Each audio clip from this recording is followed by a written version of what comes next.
بسم اللہ الرحمن الرحیم۔ السلام علیکم ورحمۃ اللہ وبرکاتہ۔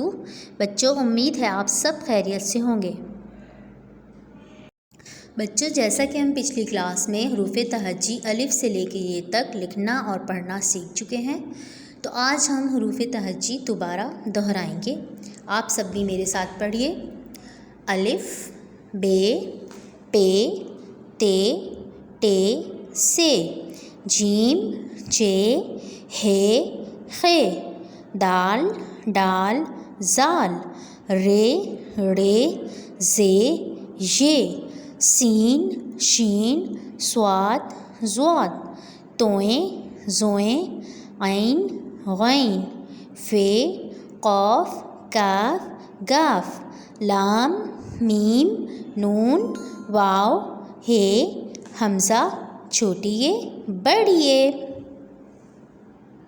بچوں، اب آپ نے اپنی اردو کی عملی کتاب کے صفحہ نمبر 5 پر دی گئی الف سے لے کر یہ تک تمام حروف تہجی ترتیب سے لکھنے کی مشق کرنی ہے، اور اردو کی عملی مشقیں صفحہ نمبر 7 پہ بھی الف سے لے کر یہ تک تمام حروف تہجی ترتیب سے لکھنے کی مشق کرنی ہے۔ جزاکم اللہ خیراً۔